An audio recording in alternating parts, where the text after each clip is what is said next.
നന്ദനയുടെ പേരിലുള്ള വസ്തു പണയപ്പെടുത്തി ബിസിനസ് നടത്താനുള്ള ശേഖരന്റെ ശ്രമം. നന്ദനയുടെ പേരില് ജംഗ്ഷനിലുള്ള സ്ഥലമുണ്ടല്ലോ, അതിന്റെ പ്രമാണം ബാങ്കിലോട്ട് വെച്ച വായ്പ കിട്ടും എന്ന് വെച്ചാൽ സുധ രക്ഷപ്പെടും. ബിസിനസ് ആവശ്യത്തിന് രഘുവരന് നന്ദനയുടെ പേരിലുള്ള വസ്തു പണയപ്പെടുത്താൻ സുമിത്ര ആവശ്യപ്പെടുന്നു. നിന്റെ പേരിലുള്ള ആ വസ്തു ഇല്ലേ ജംഗ്ഷനിലുള്ളത്, അത് ഈടായിട്ട് കൊടുക്കാമെന്ന് ഞാൻ സമ്മതിച്ചു. ശേഖരൻ സുമിത്രയെ ഫോണിൽ വിളിക്കുന്നു. ദേ, അത്രയും സ്ഥലം ചേച്ചിയുടെ പേരിലുള്ളത് കൊണ്ട് മാത്രം കുറച്ചെങ്കിലും പരിഗണന ഇപ്പൊ കിട്ടുന്നത്. അതും കൂടി ഇല്ലാതായ ഞാൻ പറയണ്ടല്ലോ. ഹരിപ്രസാദിന് പുതിയ വിവാഹാലോചനയുമായി ചെമ്പിരിക്കൽ വീട്ടിലെത്തുന്ന ബ്രോക്കർ. ഇനിയും ഒരു വിവാഹത്തിന് ഞാൻ തയ്യാറാണ്. പക്ഷേ അത് നന്ദനയായിരിക്കണം.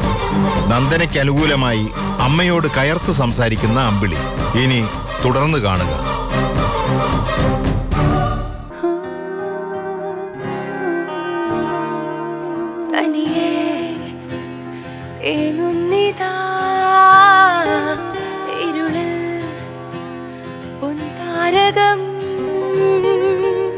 നീ വലിയ പ്രവചനമൊന്നും നടത്തണ്ട. ഓ, പറഞ്ഞ സമയത്തിനകം വായ്പ തീർത്തിട്ട് അവര് പ്രമാണം തിരിച്ചെടുത്തു കൊടുക്കും. രഘുവരനാളും മിടുക്കനാ, അഭിമാനിയാ. ഓ, അഭിമാനത്തിന്റെ കാര്യമൊന്നും അമ്മ പറയണ്ട. അഭിമാനം ഉണ്ടായിരുന്നെങ്കിൽ നന്ദേച്ചെ പെണ്ണ് കണ്ടിട്ട് സുധേച്ചെ കെട്ടാൻ സമ്മതിക്കില്ലായിരുന്നല്ലോ. കണ്ണടച്ച് തുറക്കുന്നതിന് മുമ്പാ കാലം മാറിയത്. അത് അഭിമാനമുള്ള ആണിന്റെ ലക്ഷണമാണെന്ന് എനിക്ക് തോന്നുന്നില്ല. മനീഷേ, കണ്ട ഇവളുടെ വിളച്ചില് ആരോട് എന്തു പറയാവുന്നായിരിക്കുന്നു. ഞാൻ ശ്രദ്ധിക്കുന്നുണ്ട്, നിനക്ക് കുറച്ച് കൂടുന്നുണ്ട്. അവക്കാരെ പേടിക്കണം, സർവ്വതും തികഞ്ഞിരിക്കുവല്ലേ. ഞാൻ അഹങ്കാരമായിട്ടൊന്നും പറഞ്ഞില്ലല്ലോ ഏട്ടാ. അമ്മ വിഷയം മാറ്റവും വേണ്ട. ബാങ്ക് വായ്പ കൃത്യമായി തിരിച്ചടച്ചില്ലെങ്കിൽ ആ സ്ഥലത്തിന്റെ കാര്യം പോക്കാം. ചേച്ചിക്കുണ്ടെന്ന് പറയാൻ ആകെയുള്ളൊരു മുതല, അതും അച്ഛൻ കൊടുത്തത്. അച്ഛനുണ്ടായിരുന്നെങ്കിൽ അതിങ്ങനെ അന്യാധീനപ്പെടാൻ സമ്മതിക്കില്ലായിരുന്നു. പിന്നെ അവൾ അത് തന്നെയാണല്ലോ പറയുന്നത്. എങ്ങനെ അന്യാധീനപ്പെടുന്ന ശേഖരേട്ടനെ എനിക്കറിയാം. ഓ, ഒരിക്കലും ശേഖരേട്ടൻ സാധിക്കില്ല. കട തുടങ്ങി പിറ്റേ മാസം മുതൽ ലോൺ തിരിച്ചടയ്ക്കും. ടെക്സ്റ്റൈൽസിന്റെ ബിസിനസ് ഉദ്ദേശിക്കുന്ന പോലെ ലാഭം ആയില്ലെങ്കിലോ? നീ കരുനാക്കുളത്തൊന്നും പറയാതിരുന്നാ മതി. തുണിക്കട അങ്ങനെ നഷ്ടമാകത്തൊന്നുമില്ല. കേട്ടല്ലോ, ഞങ്ങൾക്ക് എല്ലാവർക്കും ഒരേ അഭിപ്രായ. നീ മാത്രം എതിര് നിന്നിട്ട് ഒരു കാര്യമില്ല. അങ്ങനെ എല്ലാവരും കൂടി പ്രമേയം പാസ്സാക്കിയിട്ട് കാര്യമില്ല. നന്ദേച്ചിയുടെ പേരിലാണ് പ്രമാണം. ചേച്ചി സമ്മതിക്കണം. സമ്മതിക്കാതിരിക്കാൻ എന്താ? അങ്ങോട്ടുള്ള സമീപനം അത്തരത്തിലാണല്ലോ. ഒരാവശ്യം വരുമ്പോ കാര്യസാധ്യത്തിന് വേണ്ടി അടുപ്പം കാണിച്ചിട്ട് കാര്യമില്ല. അത് ചേച്ചിക്ക് മനസ്സിലാകും. ആ സ്ഥലവും കൂടി ഇല്ലാതായ ചേച്ചിയുടെ സ്ഥാനം എവിടെയാന്ന് ചേച്ചിക്ക് അറിയാം. ഒരു കാര്യം കൂടി പറയാനുണ്ട്. അമ്മയ്ക്ക് ദേഷ്യം തോന്നുമായിരിക്കും, എന്നാലും പറയാ. ഞങ്ങളെ 3 പേരെയും സ്വന്തം കൂടെപ്പിറപ്പായിട്ടാ നന്ദേച്ചി കണ്ടിട്ടുള്ളത്. അങ്ങനെയാ സ്നേഹിച്ചിട്ടുള്ളത്. സുധേച്ചയോടും അതേ അടുപ്പമുണ്ടായിരുന്നു. ആ നിലപാടിന് എന്തെങ്കിലും മാറ്റം വന്നിട്ടുണ്ടെങ്കിൽ അതിന് കാരണം ഒരാൾ മാത്രമാ, അമ്മ. ഈ വീട്ടിലുള്ള ആർക്കും വേണ്ടിയിട്ടല്ല, ശേഖരമാമയുടെ മോൾക്ക് വേണ്ടിയിട്ടാ നന്ദേച്ചിയുടെ വസ്തു പണയപ്പെടുത്തുന്നത്. അതിന്റെ ന്യായം എന്താണെന്ന് ചേച്ചിക്കും കൂടെ ബോധ്യപ്പെടണ്ടേ? എഴുതി കൊടുത്തത് അച്ഛനാണെങ്കിലും ആ വസ്തു ചേച്ചിയുടെ അമ്മയുടെ വകയാണെന്ന് ഇവിടെ എല്ലാവർക്കും അറിയാം. അത് ചോദിക്കാനും കൈകാര്യം ചെയ്യാനും അമ്മയ്ക്ക് എന്ത് അവകാശമുള്ളത്? അമ്പിളി, ഇത് ഞാൻ ചോദിക്കേണ്ട കാര്യമൊന്നുമല്ല. അമ്മ സ്വയം ചോദിച്ച് ഉത്തരം കാണേണ്ട ചോദ്യ.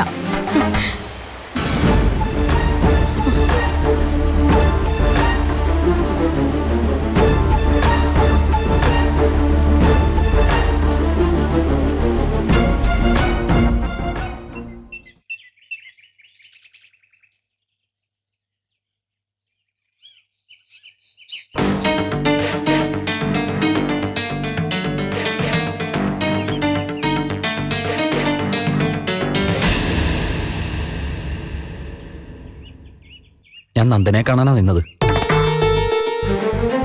എന്തോ ജോലി ശരിയായിട്ട് പോയില്ലെന്ന് പറഞ്ഞു. എന്തു പറ്റി? അത് സ്കൂളിനടുത്തുള്ള ഒരു ട്യൂഷൻ സെന്ററിലായിരുന്നു. പിന്നെന്താ പോകാതിരുന്നത്? വലിയ പ്രയോജനമൊന്നുമില്ലാന്ന് തോന്നി. അവര് മണിക്കൂറിനനുസരിച്ചാ പൈസ പറഞ്ഞത്. അതും വലിയ കാര്യമായിട്ടൊന്നുമില്ല. തുടക്കത്തിൽ അങ്ങനെയൊക്കെയാ. എന്നാലും പേരിനൊരു തൊഴിലല്ലേ, പിന്നെ ഒരു എക്സ്പീരിയൻസും ആണ്. വീട്ടിലെ കാര്യങ്ങളൊക്കെ മുടക്കിയിട്ട് പോകുമ്പോ അതിൻ്റെതായൊരു ഗുണം വേണം തോന്നി. അപ്പോൾ അതാണ് കാര്യം. വീട്ടു ജോലികൾക്ക് മുടക്കം വരും. ട്യൂഷൻ സെന്ററിലെ ജോലിക്ക് പോകണ്ടെന്ന് വീട്ടിൽ നിന്ന് വിലക്കുണ്ടായി. അതല്ലേ സത്യം? അമ്മയായിരിക്കും എതിർത്തത്.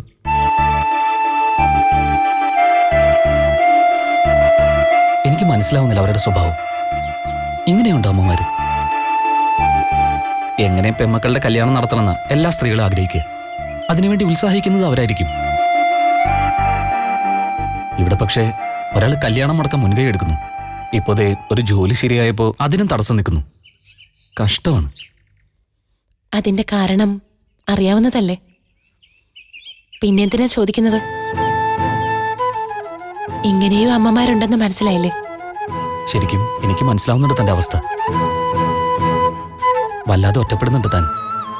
അച്ഛൻ പോയതോടെ മനസ്സിലുള്ളത് പങ്കുവയ്ക്കാൻ ആരുമില്ലാതായല്ലേ? അമ്പിളിയുണ്ട്. ഇടയ്ക്ക് ഞാൻ കണ്ടിരുന്നു. ചേച്ചിയുടെ കാര്യം പറയുമ്പോൾ വളരെ ബോൾഡാ കുട്ടി. അത്രേ ആശ്വാസം. ഞാൻ പോയിക്കോട്ടെ. ഒന്നിന്നേ.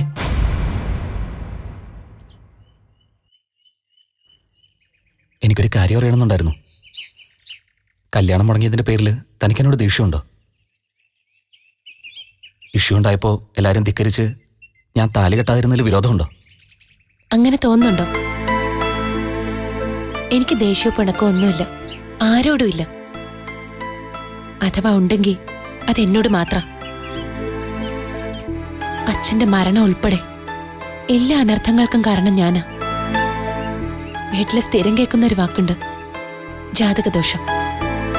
അതാണ് ശരി. മുമ്പത്തേതിൽ മാറിയിരിക്കുന്നു നന്ദന. മനഃപൂർവ്വമല്ല. നേരത്തെയുള്ള നന്ദനെയാണ് എനിക്കിഷ്ടം. ആ മുഖം മതി എനിക്ക്. കഴിഞ്ഞത് കഴിഞ്ഞു. കൈവിട്ട് പോയിന്ന് കരുതിയത് തിരിച്ചു പിടിക്കാനാണ് ഞാൻ നോക്കുന്നത്. അതിനുവേണ്ടിയാ അച്ഛനും അമ്മാവനും കൂടി വീണ്ടും വീട്ടിലേക്ക് വന്നത്. മനക്കിലേക്ക് അവരെ പറഞ്ഞയച്ചതും ഞാനാ. എന്താ നന്ദനയ്ക്ക് അഭിപ്രായ വ്യത്യാസമുണ്ടോ? തുറന്നു പറഞ്ഞോളൂ. എൻ്റെ ജീവിതത്തിലേക്ക് വരാൻ തനിക്ക് ബുദ്ധിമുട്ടുണ്ടോ? അമ്മയാണോ പ്രശ്നം? അച്ഛനോട് ഉടക്കിന്റെ സ്വരത്തിൽ അവർ സംസാരിച്ചത്. സ്ത്രീധനം തരില്ലെന്നൊക്കെ മുട്ടാത്തറക്കങ്ങൾ പറഞ്ഞു. അമ്മയ്ക്ക് ആ ഒരു രീതിയിലല്ലേ സംസാരിക്കാൻ പറ്റൂ. അത് ഞാൻ വിട്ടു. തൽക്കാലം എൻ്റെ വീട്ടിലും ഒരു എതിർപ്പിന്റെ ലൈനാണ്. അത്തരത്തിലാ സുമിത്ര എന്നെ സംസാരിച്ചത്. ശരിക്കും പറഞ്ഞ അച്ഛനെ അമ്മാവനെയും ഇൻസൾട്ട് ചെയ്താ വിട്ടത്. അതൊരടവാണെന്ന് എനിക്ക് മനസ്സിലായി. അമ്മ വഴി അത് അച്ഛനെ ബോധ്യപ്പെടുത്തണം. എന്നിട്ട് എതിർപ്പ് മാറ്റിയെടുക്കണം. എനിക്ക് പ്രതീക്ഷയുണ്ട് എല്ലാം ശരിയാവുമെന്ന്. താനെന്ത് പറയുന്നു? എന്നും വീർപ്പുമുട്ടൽ അനുഭവിക്കേണ്ടി വരിക. അങ്ങനൊരു ജാതകദോഷം ഒരാൾക്കും ഇല്ലെന്നേ. എന്റെ മനസ്സിലെ പ്രതീക്ഷയുടെ ഒരു പങ്ക് ഞാൻ അങ്ങോട്ട് തരിക. നമുക്ക് നോക്കാന്നേ. നമ്മളൊന്നാകും, എനിക്കുറപ്പുണ്ട്.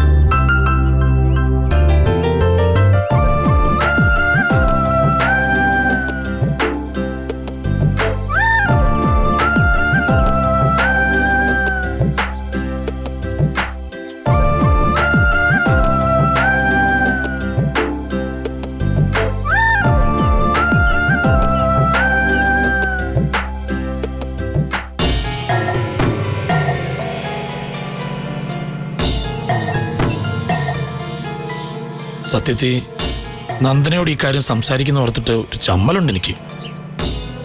എന്തിന്? അവളുടെ ചേച്ചിയുടെ ഭർത്താവല്ലേ രഘുവരൻ, അതായത് ചേട്ടൻ. മൂത്ത ആങ്ങളുടെ സ്ഥാനത്ത് നിന്ന് സംസാരിക്കുന്നതിന് മടിക്കേണ്ട കാര്യമില്ല. അതിനുള്ള അവകാശമുണ്ട് രഘുവരന്. എന്നാലും ഒരു സഹായം ചോദിക്കല്ലേ ചിറ്റേ? ആദ്യം ആ തോന്നല് മനസ്സിൽ നിങ്ങൾക്കാളാ. നന്ദനയുടെ ഔദാര്യമൊന്നുമല്ലല്ലോ നമ്മൾ ചോദിക്കുന്നത്. ശിവരാമേട്ടന്റെ സന്മനസ്സുകൊണ്ട് മാത്രമാണ് അവൾക്ക് ആ സ്ഥലം സ്വന്തമായിട്ട് കിട്ടിയത്. ശിവരാമേട്ടൻ മകളെപ്പോലെ തന്നെ സ്നേഹിച്ച കുട്ടിയാണ് സുധ. അപ്പോ സുധയുടെ ഭർത്താവായ രഘുവരൻ അന്യനൊന്നുമല്ല. പിന്നെ രഘു നേരിട്ട് അവളോട് ചോദിക്കണമെന്ന് ഞാൻ പറഞ്ഞതിന് കാര്യമുണ്ട്. അതിന് അതിൻ്റെതായ വിലയുണ്ട്. ഞാനോ സുധയോ അല്ലെങ്കിൽ ശേഖരേട്ടനോ സംസാരിക്കുന്ന പോലെ അല്ല. രഘു ഈ കുടുംബത്തിലേക്ക് പുതിയതായിട്ട് വന്നു കയറിയ ആളാ. അതിന്റെ ഒരു പരിഗണന തീർച്ചയായും അവൾക്കുണ്ടാവും. അത് മാത്രമല്ല, ആദ്യമായിട്ട് ഇവിടെ വന്നപ്പോ ചായയുമായിട്ട് രഘുവിനെ സ്വീകരിച്ചതും അവളാണ്. അവളുടെ മനസ്സ് ചലിക്കണം, അത്തരത്തിൽ വേണം സംസാരിക്കാൻ. പെണ്ണൊന്നിളകണം. ഞാൻ പറഞ്ഞത് മനസ്സിലായോ രഘുവിന്? ആവശ്യം നമ്മുടേതാണ്. എങ്ങനെ സമ്മതിപ്പിക്കണം? പ്രമാണം രഘുവേട്ടൻ കൊണ്ടുപോയി ബാങ്കിൽ വെച്ചോ എന്ന് അവളെ കൊണ്ട് പറയിപ്പിക്കണം. മനസ്സിലായോ?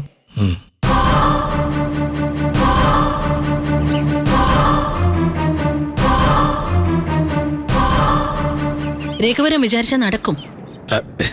സുധ പറയുന്നത് ചിറ്റ വിചാരിച്ചാൽ നടക്കുമെന്നാ. ഞാനൊരു തുടക്കമിട്ട് വെച്ചില്ലേ? ഇനി രഘുവായിട്ട് സംസാരിച്ച് ഒരു മുറുക്കം വരുത്തണം. പിന്നത്തെ കാര്യം ഞാൻ ഏറ്റു. ഓക്കെ, നിങ്ങളുടെ നന്മയ്ക്ക് വേണ്ടിയാ. അത് പിന്നെ എനിക്കറിയില്ലേ. സുധയ്ക്ക് ചിറ്റേന്ന് വെച്ച ജീവനാ. ഒരു ദിവസം ഒരു 10 തവണയെങ്കിലും സുമിത്ര ചിറ്റയുടെ കാര്യം അവള് പറയാതിരിക്കില്ല. അത് കേട്ട് കേട്ട് ഇപ്പൊ എനിക്ക് ചിറ്റ സ്വന്തം ആളായിട്ടിരിക്കുക. അത് പിന്നെ അങ്ങനെ വേണമല്ലോ. മരിച്ചുപോയെങ്കിലും ശിവരാമ മാമ സുധയ്ക്ക് ദൈവത്തെ പോലെയാ. അതേ സ്ഥാനമാ ചിറ്റയ്ക്ക് അവള് നൽകിയിരിക്കുന്നത്. അതൊക്കെ അറിയാവുന്നതുകൊണ്ടാ സുധയ്ക്കും രഘുവരനും ഒരു മേൽഗതി ഉണ്ടാവണമെന്ന് ഞാൻ ആഗ്രഹിക്കുന്നത്.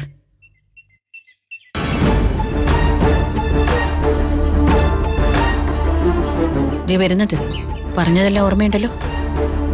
ഞാൻ മാറിയേക്കാം.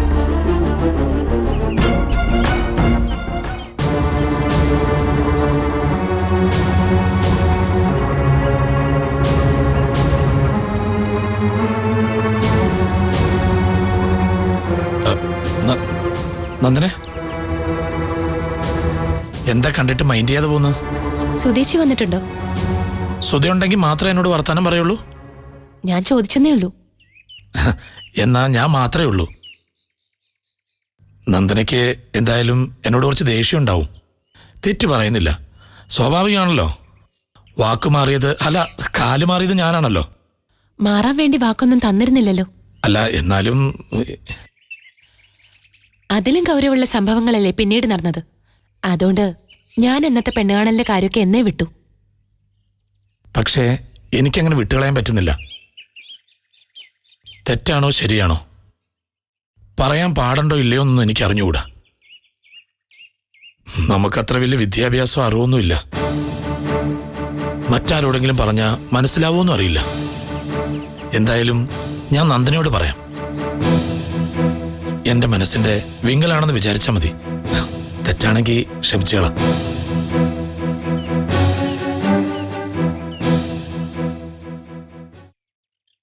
നന്ദനയെ കല്യാണം കഴിക്കണമെന്ന് ഞാൻ ആത്മാർത്ഥമായി ആഗ്രഹിച്ചിരുന്നു. ഈ സങ്കല്പത്തിലെ ഭാര്യ എന്നൊക്കെ പറയാറില്ലേ, എന്റെ സങ്കല്പത്തിലെ ഭാര്യയ്ക്ക് നന്ദനയുടെ മുഖമായിരുന്നു. പക്ഷേ എല്ലാരും കൂടെ ചേർന്ന് സുധ എന്റെ തലയിൽ കെട്ടിവെച്ചു. സത്യവും ഞാൻ ഈ പറയുന്നത്. സോറി, നന്ദനയോട് ആയതുകൊണ്ടാട്ടോ ഞാൻ ഇങ്ങനെയൊക്കെ പറയുന്നത്. മനസ്സിലാക്കാൻ കഴിയുന്ന ആളിനോടല്ലേ പറഞ്ഞിട്ട് കാര്യമുള്ളൂ. സുധയെ ബുദ്ധിപൂർവം എന്നെ കെട്ടിയേപ്പിക്കായിരുന്നു. വേണ്ടെന്ന് പറയായിരുന്നല്ലോ. പറ്റില്ലെന്നൊരു വാക്ക്, അത് മതിയായിരുന്നല്ലോ.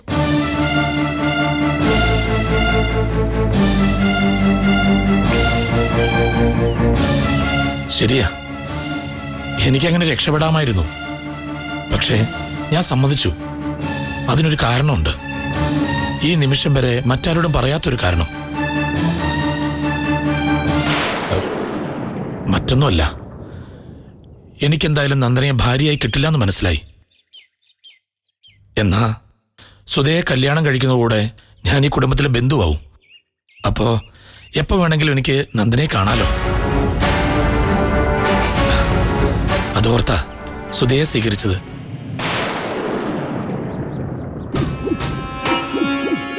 നന്ദന വിഷമിക്കണ്ട, ഞാൻ ആത്മാർത്ഥമുള്ളവനാ.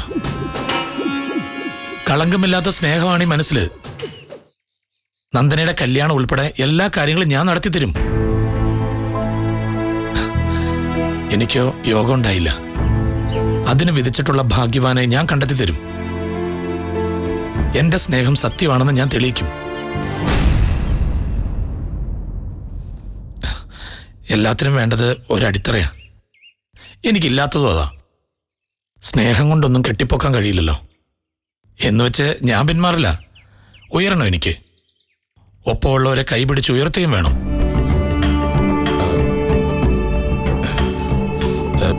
ചിറ്റ ഒരു കാര്യം സൂചിപ്പിച്ചിരുന്നില്ലേ? അമ്മ ഇവിടെ പല കാര്യങ്ങളും സംസാരിക്കാറുണ്ട്. ഞാനൊരു ബിസിനസ് തുടങ്ങാൻ പ്ലാൻ ഇടുന്ന കാര്യം. ടെക്സ്റ്റൈൽസ്. പറഞ്ഞു. നന്ദനയ്ക്ക് പൂർണ്ണമായി മനസ്സിലായോന്ന് എനിക്കറിയില്ല. ചിറ്റ എന്താ പറഞ്ഞതെന്ന് എനിക്കറിയില്ലല്ലോ. ബിസിനസ് ചെയ്ത് കിട്ടുന്ന ലാഭത്തിന്റെ വിഹിതം കൂടി ഞാൻ നന്ദനയ്ക്ക് തരും. വേണ്ടെന്ന് മാത്രം പറയരുത്. പക്ഷേ തുടങ്ങാനൊരു മൂലധനം വേണമല്ലോ. അതുകൊണ്ട് ഞാൻ പറയാം. ബാങ്ക് ലോണിന് വേണ്ടി ഈടായി എന്റെ പേരിലുള്ള വസ്തു വേണം, അതല്ലേ? അതെ, അത് തന്നെ. ഞാനൊന്ന് ആലോചിച്ചിട്ട് പറയാം. നന്ദനയ്ക്ക് ഒരു ദോഷവും വരില്ല. കാലാവധിക്ക് മുമ്പ് ലോൺ ക്ലോസ് ചെയ്ത്. പറഞ്ഞല്ലോ, എനിക്കൊന്ന് ആലോചിക്കണം. എന്താ ആലോചിക്കണ്ടേ? വേണം. രഘുവേട്ടൻ ചായ കുടിച്ചോ? എന്നാ ശരി.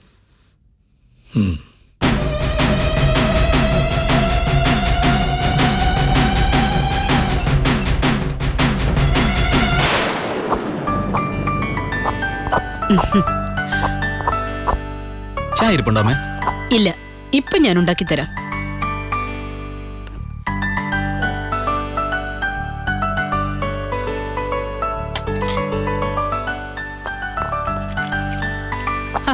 നീ അതോട് വെച്ചേക്ക് ഹരി. അറിയാൻ വയ്യാത്ത പണിക്ക് പോണ്ട, ഞാനത് ചെയ്തോളാം. ഒന്ന് സഹായിക്കാന്ന് വെച്ചപ്പോ സഹായിക്കാൻ മനസ്സുള്ളപ്പോ അച്ഛനെയും അമ്മയും സഹായിക്കാൻ മനസ്സുണ്ടെങ്കിൽ ഞങ്ങളൊരു കാര്യം പറഞ്ഞിട്ട് കേൾക്കാത്ത എന്താ? അമ്മ അതിന് എന്നോടൊന്നും പറഞ്ഞില്ലല്ലോ. എന്റെയും കൂടി അഭിപ്രായം അച്ഛൻ പറഞ്ഞത്. അഭിപ്രായമല്ല, ആഗ്രഹമാ. മറുപടിയായി എന്റെ അഭിപ്രായവും ആഗ്രഹവും ഞാനും പറഞ്ഞില്ലേ. നീ ഇങ്ങനെ വാശി പിടിക്കാതെ.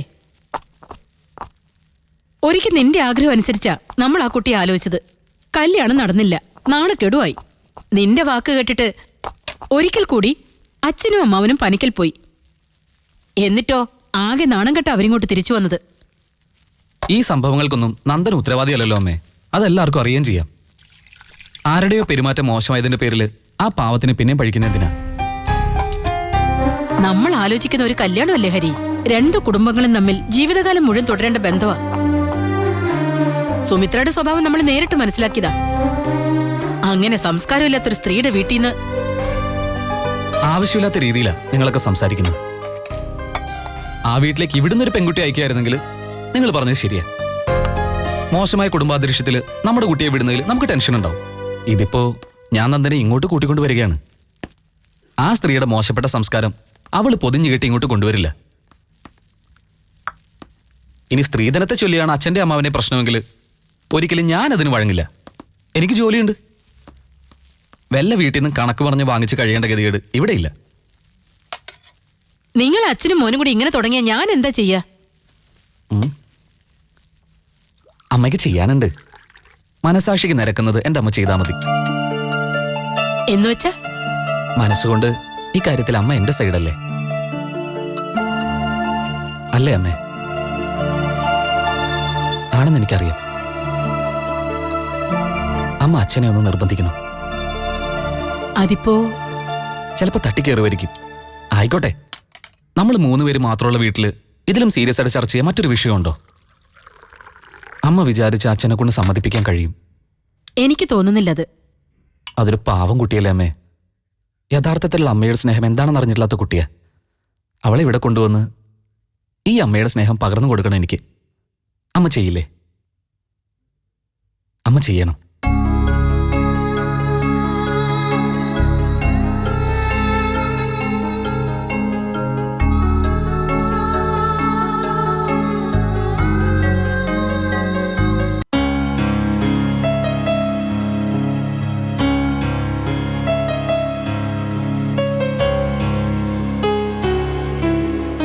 കസേരയിൽ നിന്ന് ഉറങ്ങിപ്പോയോ?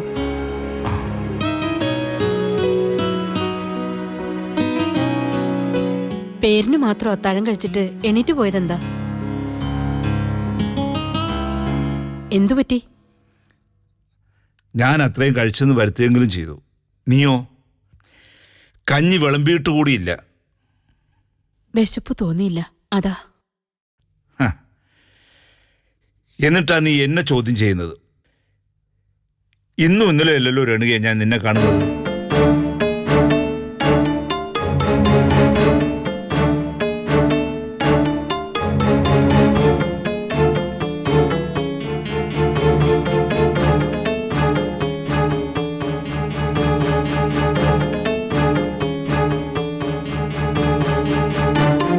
നിങ്ങൾ അമ്മയും മോനും തമ്മിൽ ഇതിനോടൊക്കെ ഒരു സംസാരം നടന്നു അല്ലേ? എന്താ, ശരിയല്ലേ? അവന് നല്ല വിഷമമുണ്ട് പ്രബേട്ട. എന്റെ കുഞ്ഞിന്റെ മനസ്സ് വിങ്ങുക. സംസാരിക്കുമ്പോ ആ സങ്കടം ദേഷ്യമാണെന്ന് നമുക്ക് തോന്നുക. എനിക്കത് മനസ്സിലായില്ലെന്നാണോ നിന്റെ വിചാരം? എനിക്കറിയാം രേണുകെ. പക്ഷെ ഒന്നുണ്ട്, പഠിപ്പും ജോലിയൊക്കെ ഉണ്ടെങ്കിലും നമ്മുടെ മോന് ജീവിതാനുഭവം കുറവാണ്. കഷ്ടപ്പാടുകൾ അറിഞ്ഞിട്ടില്ല. അതിന് നമ്മൾ അവന് അവസരം ഉണ്ടാക്കി കൊടുത്തിട്ടുമില്ല. ഹരിയുടെ ഇപ്പോഴത്തെ വിഷമം താൽക്കാലികമാണ്. ലോകപരിചയമുള്ള നമ്മൾ അവനെ തിരുത്തണം. അതുകൊണ്ടാ പ്രായോഗികമായി ചിന്തിക്കണമെന്ന് ഞാൻ അവനോട് പറഞ്ഞത്. അങ്ങനെ താൽക്കാലിക വിഷമമാണെന്ന് എനിക്ക് തോന്നുന്നില്ല. പിന്നെ അവന്റെ മനസ്സ് നിറയെ ആ കുട്ടിയാ. നന്ദനെ മറക്കാൻ ഹരിക്ക് പ്രയാസോ? അവന്റെ വിവരക്കേട് കേട്ടുകൊണ്ട് നീ എന്നെ തിരുത്താൻ വരികയാണോ?